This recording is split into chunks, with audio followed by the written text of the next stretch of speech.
अगर तुम जो पेपर में लिखते हो वो पेपर तो प्लेन है, वो पेपर 2 डायमेंशन है। तो हमने 2 डायमेंशनल मोशन ऑलरेडी कहाँ पे स्टडी कर लिया था? अगर आपको हॉरिजॉन्टल प्रोजेक्टाइल याद हो तो वहां पे हमने 2D motion already indirectly study कर लिया था। बट ये जो पूरा एनालिसिस हमने किया था मोशन इन ए प्लेन, तो मोशन इन ए प्लेन के बारे में जब मैं बात कर रहा हूँ वो 2D प्लेन में जो मोशन होता है उसके बारे में बात कर रहे हैं। बट यहाँ पे हमने वेक्टर के पॉइंट ऑफ व्यू से चीजों को ज्यादा नहीं समझा था। तो आज हमारा पॉइंट होगा कि वेक्टर के पॉइंट ऑफ व्यू से हमको ये पूरा सीन समझना है। तो स्टेप बाय स्टेप करेंगे, मैं बाकी सब नहीं हटाता हूँ, इसको रहने दो। स्टेप नंबर 1, एक सिंपल मोशन देखते हैं, straight line motion. Straight line motion in a plane.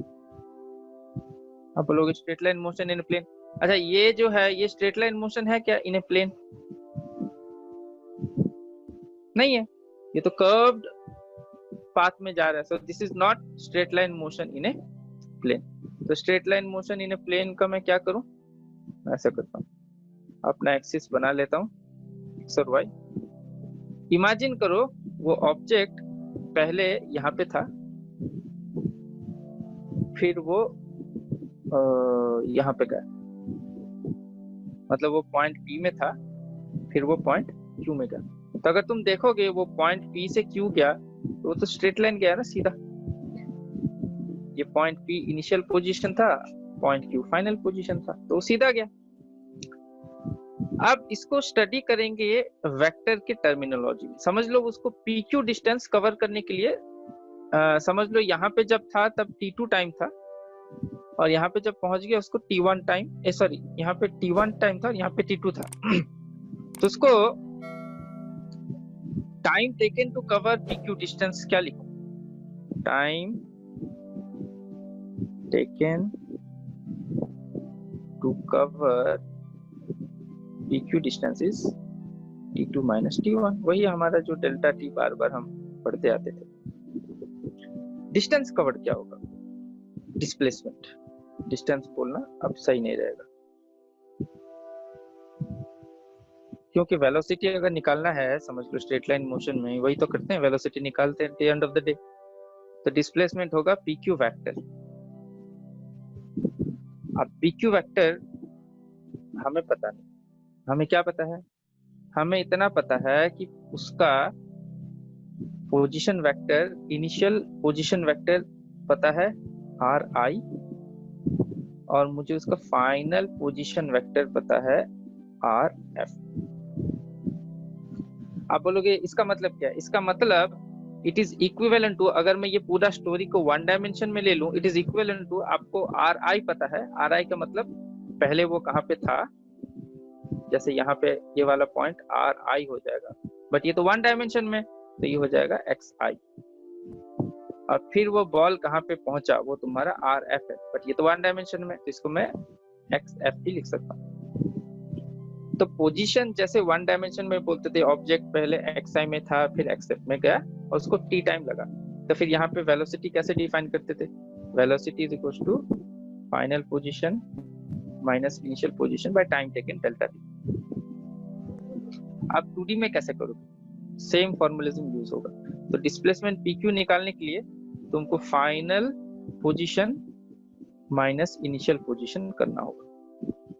ये हमने कल पढ़ लिया था और इसको हमने कंपोनेंट के फॉर्म में भी देख लिया था, ठीक है।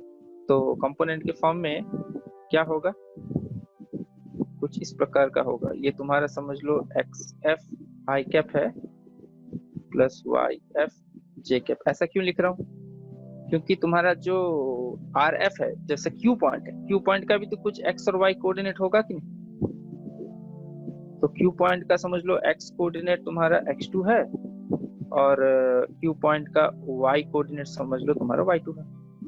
वैसे P पॉइंट का भी एक कोऑर्डिनेट होगा, समझ लो P पॉइंट का X1 है Y1 है। तो जो आर आई और आर एफ लिख रहा हूँ उसको मैं x1 y1 x2 y2 में लिख ही सकता हूँ, जो कि बहुत सिंपल नॉर्मल चीज है, सब कोई बहुत हाई फाई चीज नहीं बता रहा हूँ मैं। तो इसीलिए मैंने एक्स आर एफ को लिख लिया और फिर आर आई को लिख लेता हूँ x i i cap plus Y आई। ठीक है, इसको मैं और अच्छे से सजा दूं तो मुझे आ रहा है x f minus x i i cap plus y f minus y i j cap. ये फालतू नाटक है, 10th क्लास का चीज है, थोड़ा सा नए नोटेशन में लिखा जाए। और मैंने पहले भी कहा था, कभी कभी एक सिंपल मैथमेटिक्स एक नए नोटेशन में लिखने से बहुत सारा अलग मैथमेटिक्स निकल जाता है। इसलिए हमेशा हम नोटेशन ढूंढते हैं, क्या कोई परफेक्ट नोटेशन है मोशन को डिफाइन करने के लिए। तो वेक्टर एक परफेक्ट नोटेशन प्रोवाइड करता है या परफेक्ट रिप्रेजेंटेशन प्रोवाइड करता है वेलोसिटी, डिस्प्लेसमेंट, एक्सेलरेशन, इन चीजों को स्टडी करने के लिए। क्यों है इसका बहुत डीप रीजन है, आगे आगे पढ़ोगे मैथमेटिक्स में भी आ जाएगा, बट अभी इतना बहुत है जितना करना है। बट एनीवेज यहाँ तक तो पहुंच गए। अब मैं सिंपल क्वेश्चन पूछूंगा। Motion in a straight line में जो हमारा फंडामेंटल क्वेश्चन था, वेलोसिटी क्या होगा। अब यहाँ पे वेलोसिटी तो मेरा वेक्टर होगा, v वेक्टर। तो velocity vector is equals to displacement कितना हुआ डिवाइडेड बाय टाइम कितना लगा। टाइम तो स्केलर है तो कोई इशू नहीं। तो तुम बोलोगे सर ये वाला तो मैं लिख सकता हूँ आर एफ माइनस आर आई, और ये वाला डेल्टा टी को मैं T2 माइनस T1 भी लिख सकता हूँ और डेल्टा टी भी रख सकता हूँ। अब बोलो फायदा क्या है, ये जो आपने नाटक किया इसका फायदा है। फायदा बहुत बड़ा है, एक स्टेप में पता लगेगा क्या फायदा है। एक स्टेप में फायदा ये पता लगेगा। अब इसको थोड़ा सा तोड़ दो। ये हमारा क्या निकला था, x f minus x i i cap निकला था, और दूसरा वाला निकला था y f minus y i j cap divided by, अब मैं डेल्टा टी ही लिखता हूँ, है कितना टाइम लगा। तो इसको मैं क्या लिखूंगा, इसको मैं लिखूंगा एक्स एफ माइनस एक्स आई। तो इसका मतलब वो एक्स कोऑर्डिनेट में एक्स आई था और फिर एक्स एफ चला गया, एक्स कोऑर्डिनेट में कितने टाइम में चला गया, डेल्टा टी टाइम में चला गया। और इधर वो वाई आई में था और फिर वाई एफ में चला गया, कितने टाइम में चला गया, डेल्टा टी टाइम में चला गया। तो कहीं ना कहीं तुमको लग नहीं रहा है कि इसके अंदर वी एक्स आई कैप और वी वाई जे कैप आपको मिल जा रहा है, हाँ या नहीं। तो मैंने जो इतना मैथमेटिकल नाटक किया, इसका फायदा क्या हुआ, इसका फायदा ये हुआ कि जो तुम्हारा मेन वेक्टर था उसको मैं दो कंपोनेंट में ले आया, जो कि बहुत इंटरेस्टिंग भी है। ये दो कंपोनेंट का मतलब क्या है, फिर से मैं याद दिला देता हूँ। दो कंपोनेंट का मतलब जैसे यहाँ पे वो जो ऑब्जेक्ट है, अब मैं ग्रीन कलर यूज कर रहा हूँ, तो वो ऑब्जेक्ट P से Q गया, तो इधर में एक लाइट मार दूं और ऊपर से एक लाइट मार दूं, तो उसका एक्स एक्सिस में शेडो कहां से कहां गया, एक्स एक्सिस में शेडो इनिशियल एक्स आई से फाइनल एक्स आई गया। तो एक्स एक्सिस का शेडो का वेलोसिटी मुझे मिल गया जब मैंने ये डिवाइडेड बाय डेल्टा टी कर दिया। अब वाई एक्सिस का शेडो कहाँ पे था, यहाँ पे था और थोड़ा सा ऊपर गया, मतलब वाई इनिशियल में वो ऑब्जेक्ट था, फिर वाई फाइनल में पहुंच गया। तो वाई एक्सिस में जो शेडो है उसका वेलोसिटी वी वाई होगा।